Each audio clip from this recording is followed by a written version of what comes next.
Queridos, vamos abrir nossas Bíblias no livro de Tiago, capítulo 2. Dando continuidade, então, à série no livro de Tiago.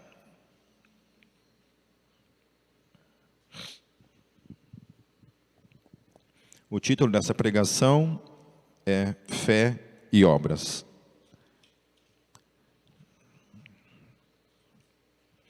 Como eu havia falado sábado passado, esse livro dá um pouquinho mais de volume só para eu não ficar forçando muito a voz aqui.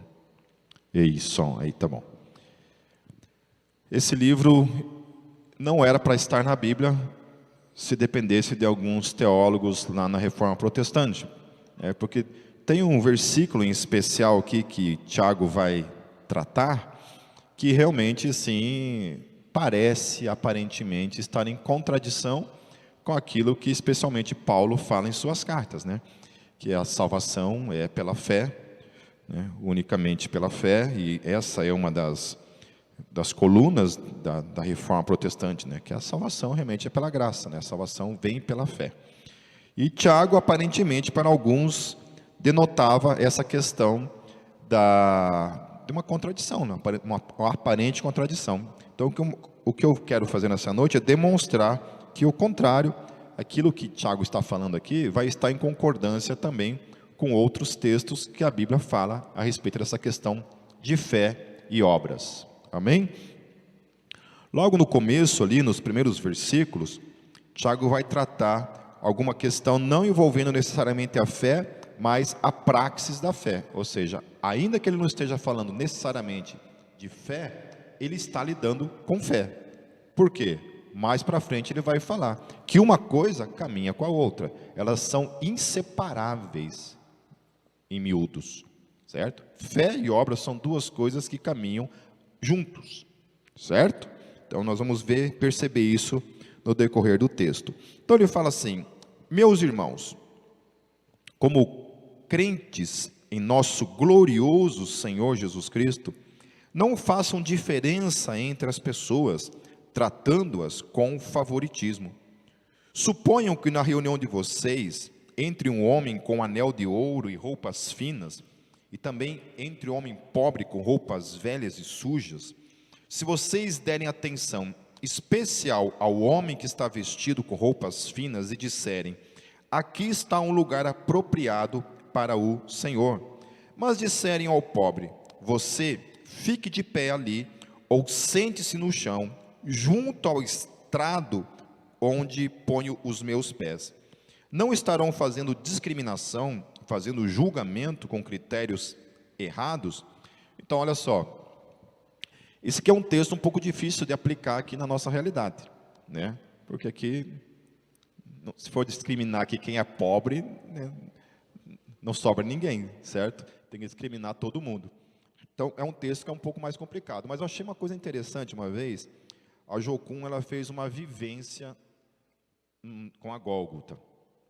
Ela tinha feito essa vivência já em várias outras igrejas aqui em Curitiba e praticamente todas elas fracassaram quando eles fizeram essa aplicação. Não sei se vocês lembram disso, mas eles se infiltraram no nosso meio, e eu lembro pelo menos de 3 personagens que tinham infiltrados, né?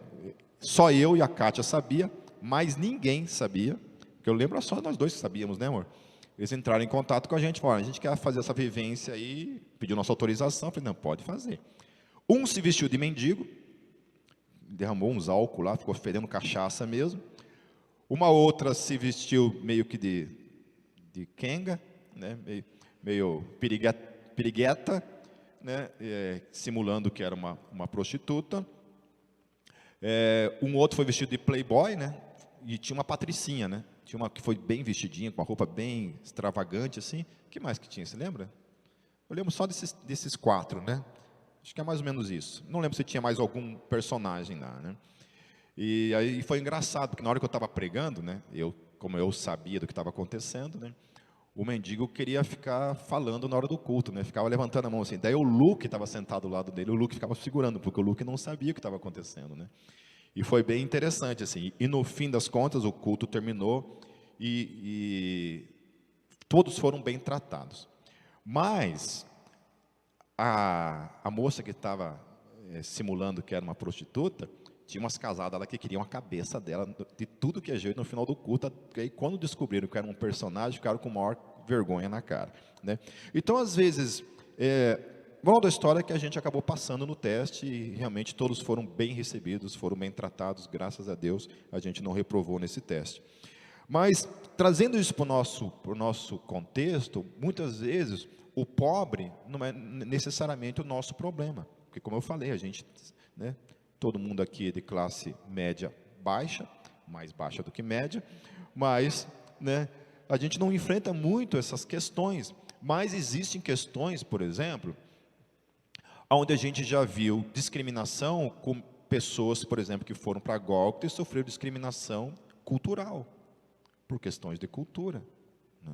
A Gólgota, quando começou, a gente teve que enfrentar muitos problemas de questões culturais. Por exemplo, a gente sabe que dentro do underground existem barreiras culturais, né? De quem, por exemplo, gosta de metal extremo, né, vira a cara para o cara que escuta lá Bon Jovi, por exemplo, né, que acha que é som de menininha, né, que o som macho mesmo, o cara que tem testosterona, tem que ouvir a Zohag, né? Tem que ouvir a Zohag, né? A Zohag, né? Se o cara escutar lá um hard rock, lá um Petra, um Stryper, né, já duvida da sexualidade do camarada. Então, assim, havia essa questão bem discriminatória no começo. Então, e a gente viu situações de, por exemplo, chegar na igreja lá um cara que era mais hip hop e sofreu preconceito na cara dura de um membro da igreja chegar e falar na cara mesmo, que aquilo ali não era o lugar dele, que ali era o lugar para from hell, né? Era lugar para quem realmente... E eu tive que chegar na pessoa e falar, né, exortar a pessoa, falar, cara, nunca, né, jamais. Existe uma característica cultural, né, da igreja, mas aqui é para todo mundo. Se quiser vir pagodeiro, sertanejo, quem quer que seja, aí aqui é a casa de Deus, aqui a igreja se reúne. A igreja não pode ter esse tipo de preconceito. Então, apesar de que Tiago está tratando a questão do preconceito e da indiferença em relação à questão social, né, e não é algo que realmente a gente necessariamente tem que lidar, mas a gente precisa lidar com questões talvez de cunho cultural, né? Hoje talvez seja uma questão mais difícil de acontecer entre nós, mas às vezes eu percebo, por exemplo, chega uma mulher na igreja assim, que é desprovida de muita beleza, isso não incomoda muito a mulherada.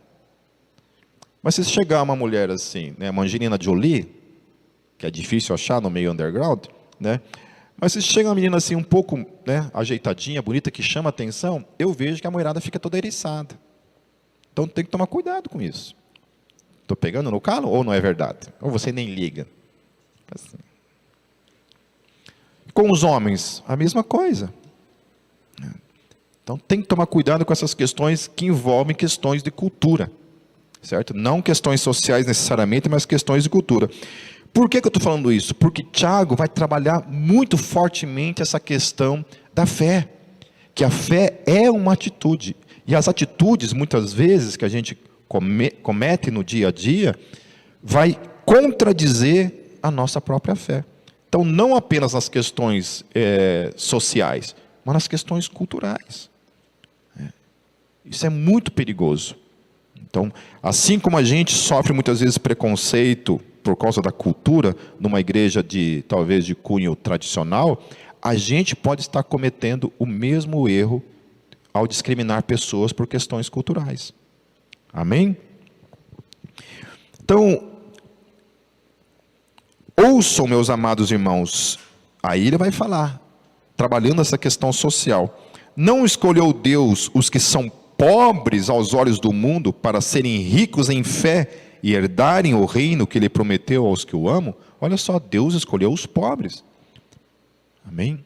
Deus escolheu os pobres. Trazendo isso para a nossa questão cultural, Deus amou a gente, que nós éramos perdidos, certo? Então, todo o perdido, nós mais do que ninguém deveríamos ter esse conceito no nosso coração, de que todo perdido, seja de qual questão cultural que ele está envolvido, ele tem que ser bem-vindo em nosso meio.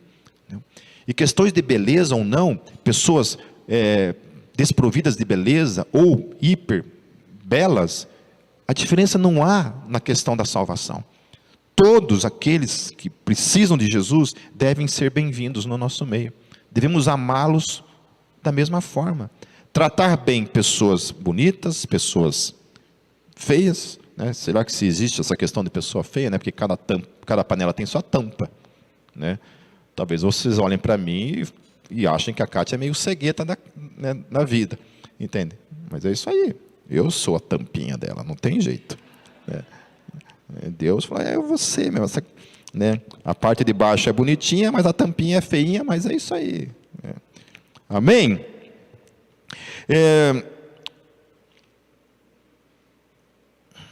Versículo 6, mas vocês têm desprezado o pobre, não são os ricos que oprimem vocês, não são eles os que arrastam para os tribunais, não são eles que difamam o bom nome que sobre vocês foi invocado.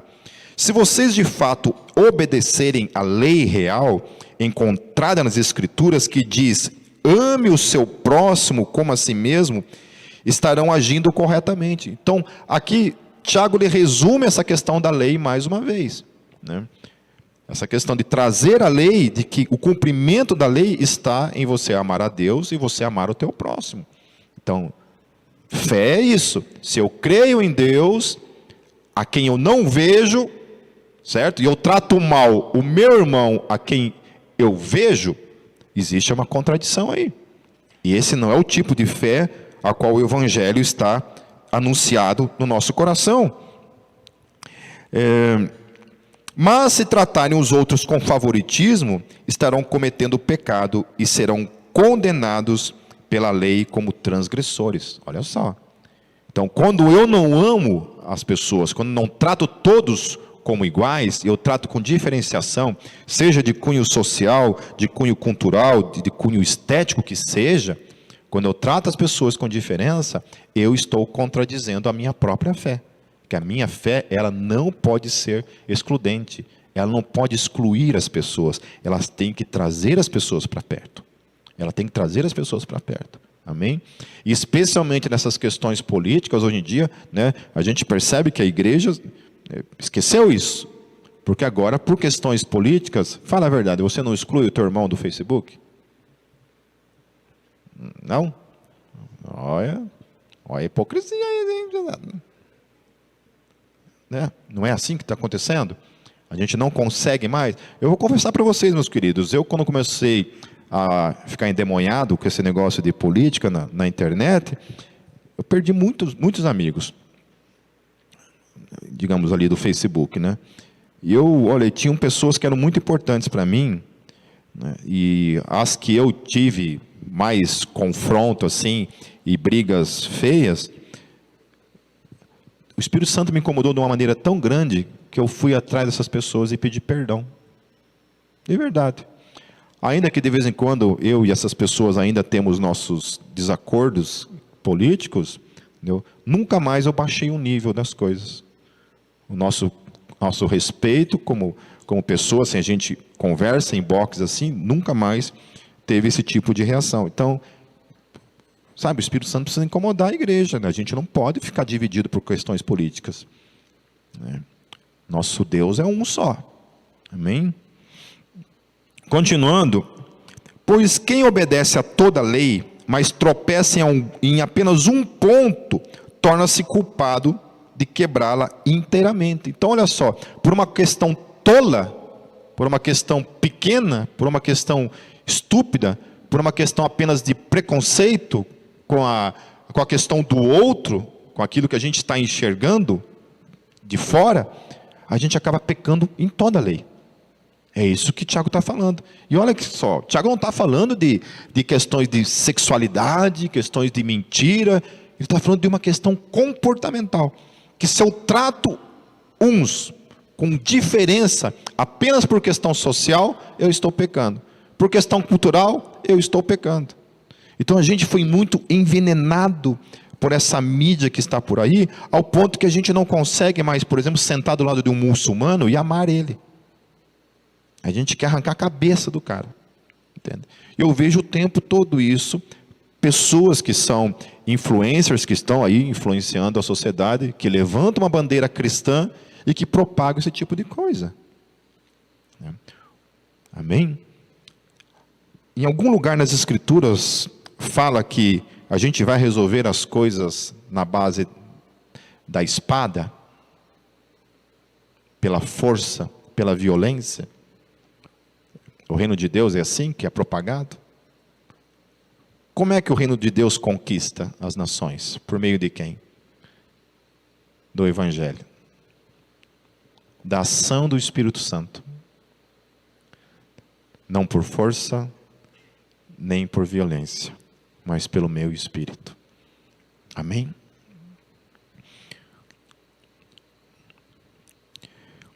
Pois aquele que disse, não adulterarás, aí ele vai colocar o peso, né? Que a gente geralmente vai tratar a questão do adultério com certo peso, mas ele também vai dizer assim, mas também disse, não matarás. Então, se você não comete adultério, mas comete assassinato, torna-se transgressor da lei. Lembra-se que ele está ligando isso aonde? Amarás o teu próximo. Então, se eu não cometo uma coisa, mas cometo outra, dá na mesma. Então, se eu não mato, se eu não adultero, mas eu não amo o meu próximo, está na mesma. Eu quebrei toda a lei. Eu não estou cumprindo a lei. Falem e hajam como quem vai ser julgado pela lei da liberdade, porque será exercido o juízo sem misericórdia sobre quem não foi misericordioso. A misericórdia triunfa sobre o juízo. Olha que coisa poderosa. Então, não ter misericórdia é um pecado imperdoável na ótica de Tiago. Você não exercer misericórdia para com o teu irmão, dentro disso que Tiago está falando, é um pecado sem perdão. Ou não? Ou o Tiago está errado? Ou a gente vai discordar de Tiago? Vou ler novamente. Porque será exercido o juízo sem misericórdia. Não haverá misericórdia da parte de Deus quando trazer juízo sobre mim e sobre você. Sobre quem não foi misericordioso. Então, quando a gente não sabe lidar com misericórdia, especialmente, meus queridos, às vezes a gente tem a questão de perdoar os de fora, agir com misericórdia com os de fora, e muitas vezes a gente não age com misericórdia dentro de casa, com esposa, com marido, com filhos, com irmãos em Cristo. Né? Quantas vezes a gente mesmo fala, né? Eu nunca falei isso, mas eu já ouvi muitas vezes isso, né? Ah, comigo só pisa na bola uma vez. Pisou na bola uma vez, acabou. Eu risco da minha lista e nunca mais. Você pensou se Deus agisse assim com a gente? Então, Tiago está falando isso, olha, se eu não ajo com misericórdia, eu não vou receber misericórdia sobre a minha vida. Então, é a fé em conflito com a praxis. Porque a fé tem que caminhar junto com a praxis. E a praxis, então, é que eu e você precisamos caminhar com misericórdia. Olhar os outros com misericórdia. Seja ele pobre, seja ele rico. Também não é amar os pobres e ter ódio dos ricos. Amém? Os ricos são muito bem-vindos nessa igreja, inclusive. Podem vir para cá que a gente vai amar muito bem. Versículo 14. Então, de que adianta, meus irmãos, alguém dizer que tem fé, se não tem obras? Acaso a fé pode salvá-lo? Olha só que coisa perigosa. Olha só. Tiago parece que está colocando, então, em xeque essa questão da salvação pela fé. Porque, então, basta crer que você será salvo. E Tiago está colocando em xeque. Olha, se você tem uma fé, ele está falando, que não tem misericórdia, que age com indiferença, se a tua fé não tem praxis, não tem ação, você acha que essa tua fé, ainda que a salvação seja pela fé, você acha que é desse tipo de fé que a Bíblia está falando? É o que ele está dizendo para mim e para você. Esse tipo de fé, que não tem obras, salva. Vamos colocar melhor assim. E aí? Uma fé que não tem operância, que não tem misericórdia, que trata os outros com indiferença, esse tipo de fé salva? Ele está colocando em xeque, para mim e para você. Aí ele continua, olha só, esse tipo de fé que se diz ter, se eu tenho esse tipo de fé, e o irmão ou irmã estiver necessitando de roupas e do alimento de cada dia, e um de vocês lhe disser, vá em paz, aqueça-se e alimente-se até satisfazer-se, sem porém lhe dar nada, de que adianta isso? Tiago está olhando para esse tipo de fé, dizendo assim, esse tipo de fé, que faz esse tipo de proposta, é nada. Então, quando eu digo algo, e eu não pratico, não faço nenhum tipo de atitude diante daquilo ali, o que eu fiz é qualquer coisa menos fé. É absolutamente nada, ele está colocando. Então, existe um tipo de fé que é sólida, e existe um tipo de fé que é abstrata. A fé sólida salva, a fé abstrata não serve para nada. Absolutamente nada ele está querendo colocar aqui em jogo.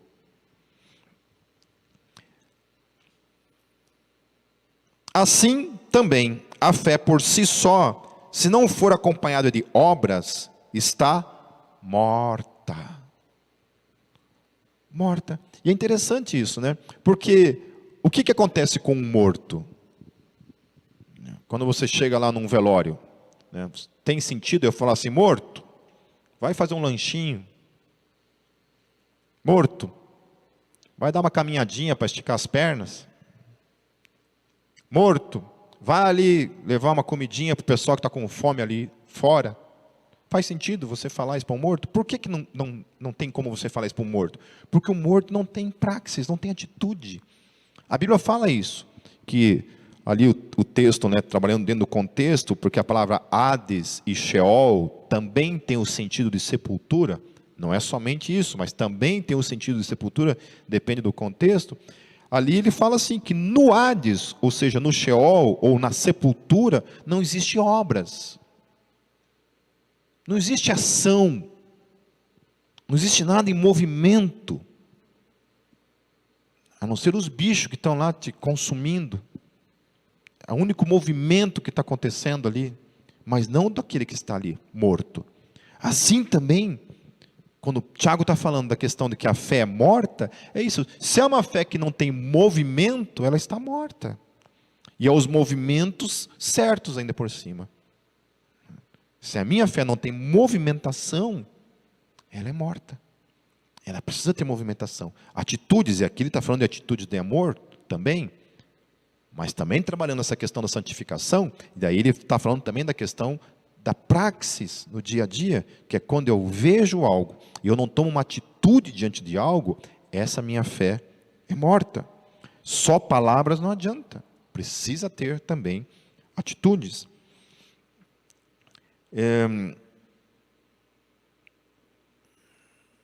Versículo 18.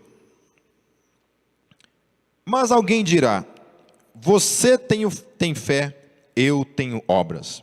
Mostre-me a sua fé sem obras, e eu lhe mostrarei a minha fé pelas obras. Olha só. Ou seja, a praxis demonstra uma genuína fé. Fé que não tem praxis, não é fé. Amém? Todo mundo está entendendo isso? Que se eu digo que eu tenho fé, mas eu não tenho praxis na minha vida, o que eu estou chamando de fé, não é fé. É outra coisa, que não tem nada a ver com a Bíblia. Não tem nada a ver com a Bíblia, isso que nós estamos chamando então de fé. Você crê que existe um só Deus? Aí aqui Tiago pega pesado. Porque ele fala assim, você crê que existe um só Deus? Muito bem. Até mesmo os demônios creem e tremem.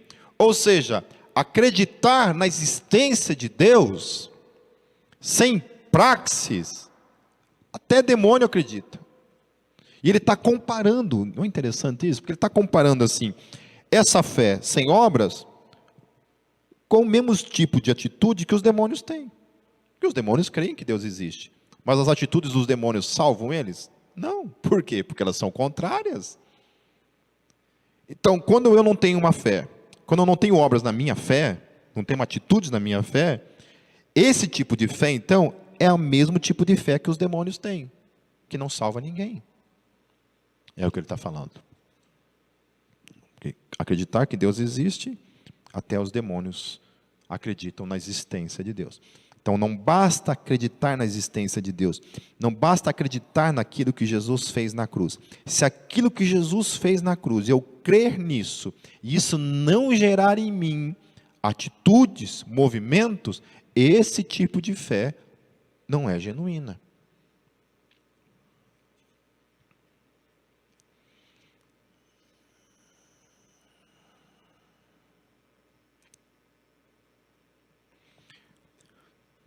Versículo 20, daí ele vai chamar de insensato. Insensato que não tem sensatez. Uma coisa que não tem sensatez. Quer certificar-se de que a fé sem obras é inútil? Aí ele começa a falar. Não foi Abraão, nosso antepassado, justificado por obras? Quando ofereceu o seu filho Isaque sobre o altar? Olha isso, cara. Isso aqui parece que vai entrar em total contradição com aquilo que Paulo fala. Porque Paulo fala que Abraão foi justificado pela fé. Primeiro ele creu. Ele primeiro foi justificado pela fé. E depois ele tomou atitudes. E aí vem Tiago e fala assim, não. Não. Não foi somente pela fé. Foi também a atitude dele que o salvou. Que o justificou. Olha só. Parece que vai entrar um parafuso na nossa cabeça, na cabeça, nossa cabeça vai entrar em parafuso. E aí, teólogos tupiniquins?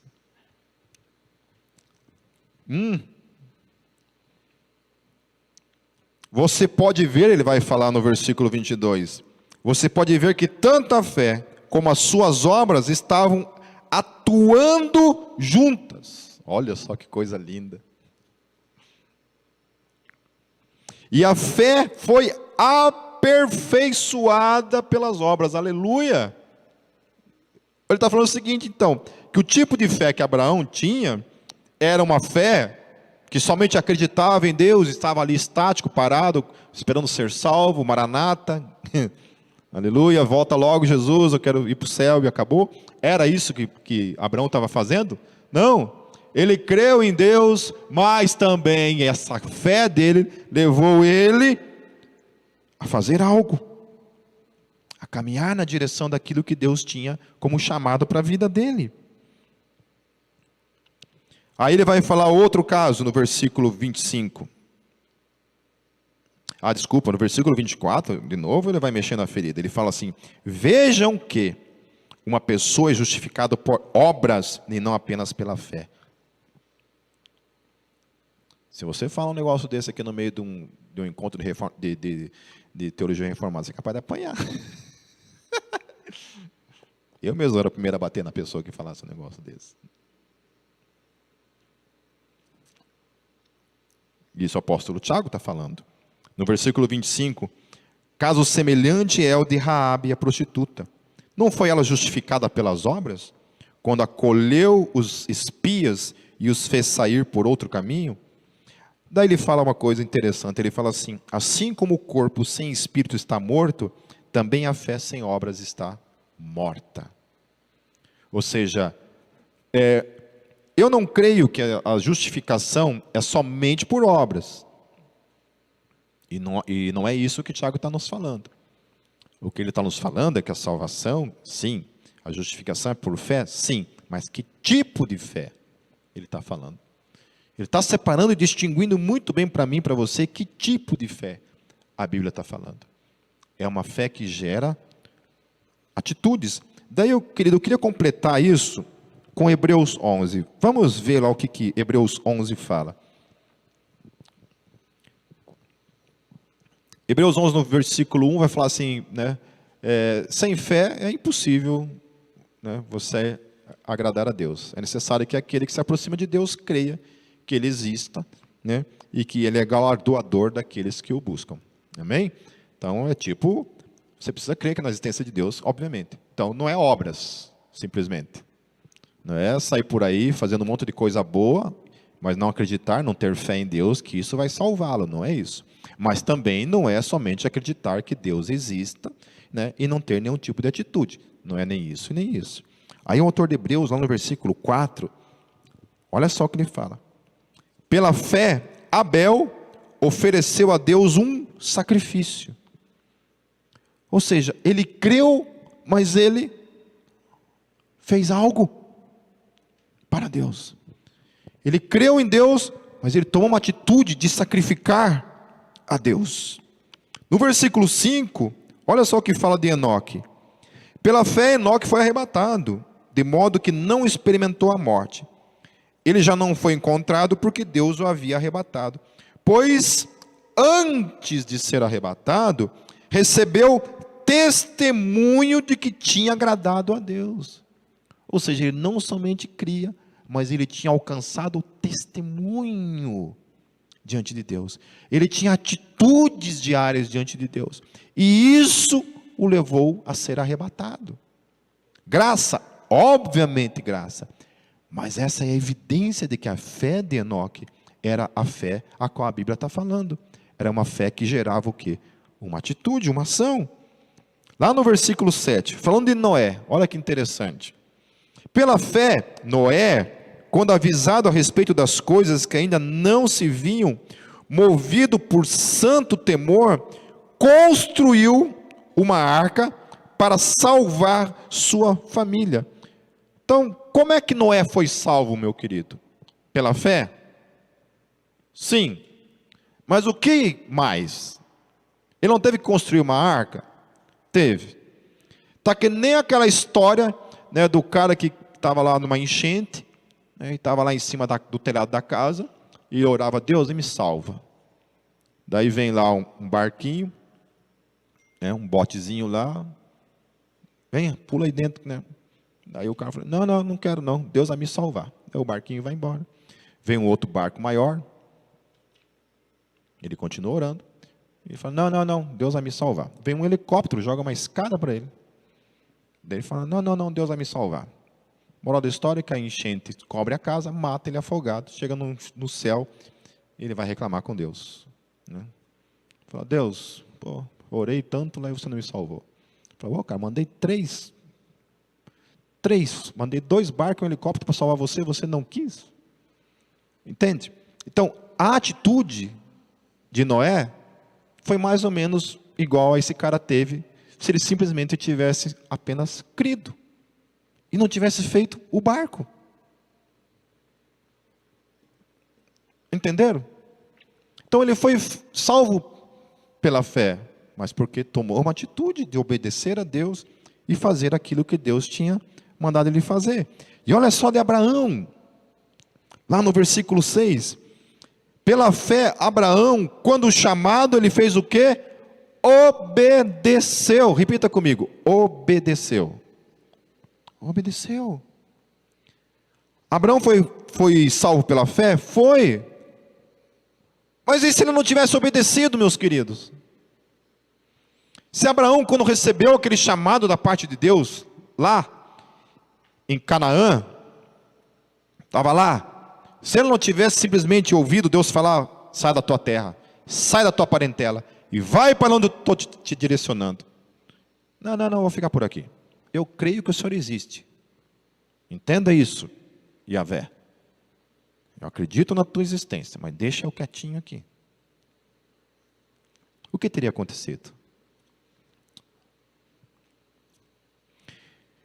Então, pela fé, outra coisa, Abraão, quando Deus o pôs à prova, ofereceu Isaque como sacrifício. Ou seja, atitudes, ações no dia a dia.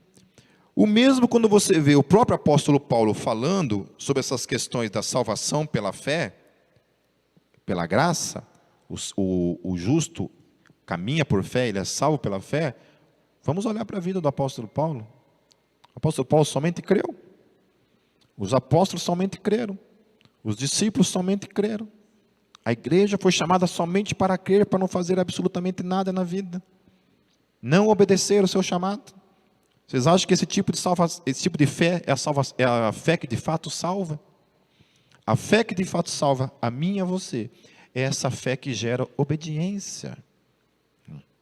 O Francis Chan, num livro, queridos, olha, segunda-feira, corra numa livraria evangélica, se você conseguir achar, ou peça pelo correio, compre urgentemente um livro chamado Eu e Você para Sempre, O Casamento à Luz da Eternidade, do Francis Chan e da esposa dele, que eu não lembro o nome agora. Comprem esse livro. Apesar desse livro falar o casamento à luz da eternidade, ele fala de tudo, menos sobre casamento. Fala muito pouco sobre casamento. E uma das coisas que o Francis Chan e a esposa dele falam nesse livro, ele fala assim, de algum momento na história da fé, a gente conseguiu separar amar a Deus de obedecer a Deus. A gente se separou. E um ponto na nossa história, como igreja, como reino de Deus, a gente romantizou isso daqui e tornou difícil isso daqui, e passamos a acreditar que isso daqui basta, e isso daqui é um chamado para poucos, quem está afim, né? E aí vem mais uma teologia ainda, né? Que é a teologia pré-milenista, que acredita naqueles 7 anos de grande tribulação, né? Alguns ensinam o absurdo, por exemplo, que nesses 7 anos antes do milênio, a igreja, os mais perfeitos, né, vão ser arrebatados, e os outros vão ficar na terra durante 7 anos, e o Espírito Santo vai ser tirado da terra. E aí nesses 7 anos, muitos judeus vão se converter, só que vão ter que morrer. Isso é a crença pré-milenista, não estou falando que eu creio nisso, tá? Essa é a crença. Então, nesses 7 anos, os crentes meia boca, tipo vocês, assim, vão ter mais 7 anos de chance, entendeu? 7 anos de chance, está entendendo? Agora, eu vou subir na primeira, com certeza, né? Então, vocês vão ficar para essa segunda chance. Isso, obviamente, na minha questão, eu acho isso um grandioso engano, porque a Bíblia não dá margem para esse tipo de coisa, apesar de que muitos se apoiam nela para falar sobre isso, mas eu vou tratar isso, se Deus quiser, no meu livro, e explicar para vocês por que isso não faz sentido, biblicamente falando, não faz o menor sentido. Moral da história é isso. Tem gente que ainda tem mais esse álibi, né? Que ainda pode viver uma vida relaxada diante de Deus, e ainda, se Jesus voltar amanhã, ou houver um arrebatamento secreto, a gente ainda tem mais 7 anos para ajeitar a casa. Entendeu? Tá certo? Então, assim, em algum momento na história da fé cristã, a gente separou, romantizou isso daqui. Eu amo a Deus, só não obedeço a Ele.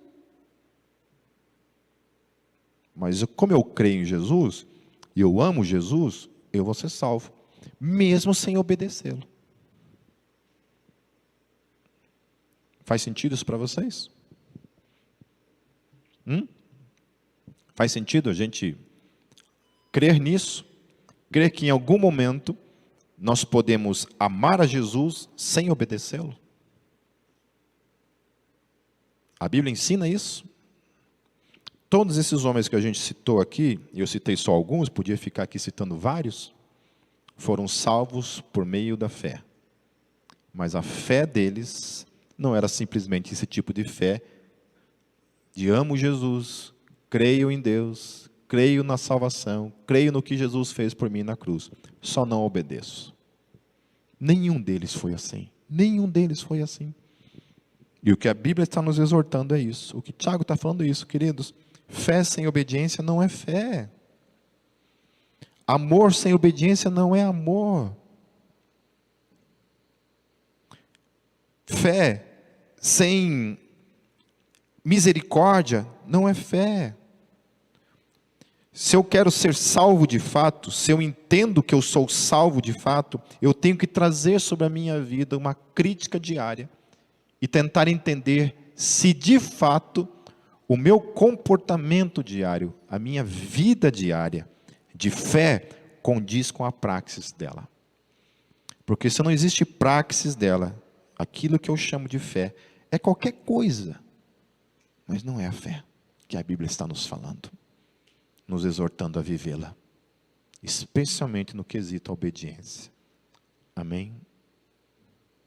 Eu não sei o quanto isso incomoda o teu coração, mas o meu coração, queridos, estremece diante dessa realidade. Me faz olhar para a minha vida e de fato estremecer diante de Deus. Eu posso falar, olha, esse livro arrebentou comigo. Eu já me senti uma porcaria.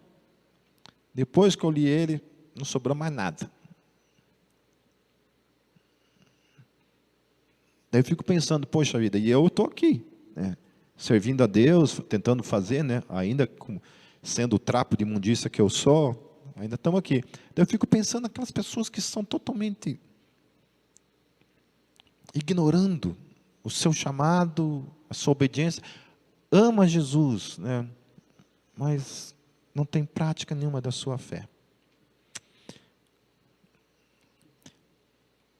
Pregar o Evangelho, meus queridos, obedecer a Deus, obedeça a Deus, demonstre a tua fé na prática diária, sabe, aquilo que um dia queimou no teu coração ainda está aí,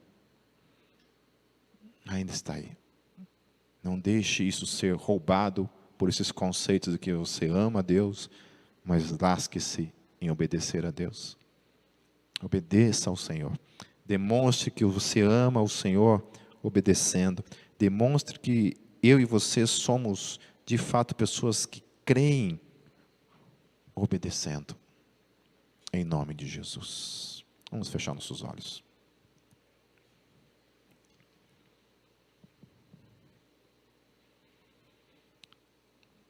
Queria que você pensasse um pouquinho a respeito de tudo isso que nós falamos hoje. Se hoje fosse o dia que nós tivéssemos de apresentar diante do Senhor a nossa fé, o que nós fizemos com a nossa fé, o que nós teríamos para apresentar diante do Senhor? Uma vida de obediência, ainda que muitas vezes tropeçando, errando, falhando.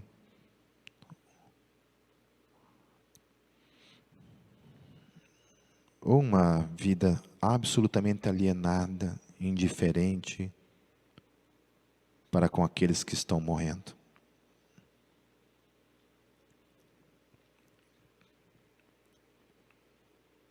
Queridos, a cada 1 segundo, 2 pessoas morrem no mundo.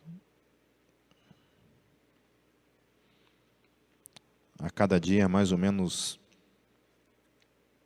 150 mil pessoas morrem diariamente no mundo todo.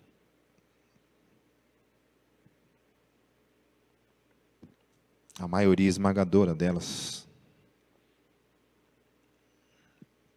já estão vivendo o fruto daquilo que fizeram com suas vidas. Aqueles que serviram, que tiveram uma fé genuína, e que serviram o Deus a quem amam, certamente estão colhendo aquilo que Paulo disse, que morrer é lucro. Mas muitos daqueles que creram e tiveram um tipo de fé como os demônios também têm, estão vivenciando já o que implica numa separação eterna da glória de Deus.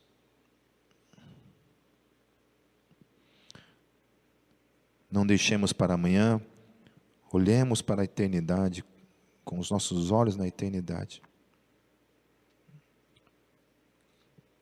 obedecendo o chamado de Deus, aquilo que Ele tem para nossas vidas. Se comprometa com o Senhor hoje, fala: Senhor Jesus, eu quero sair da minha zona de conforto, Senhor. Eu não quero para a minha vida uma fé morta. Eu quero uma fé viva, Senhor. Uma fé que te obedece, uma fé de misericórdia, uma fé que ama, e que te ame de verdade, Senhor, demonstrado por meio da obediência. Tem misericórdia de nós, Senhor Jesus. Em teu nome nós oramos. Amém.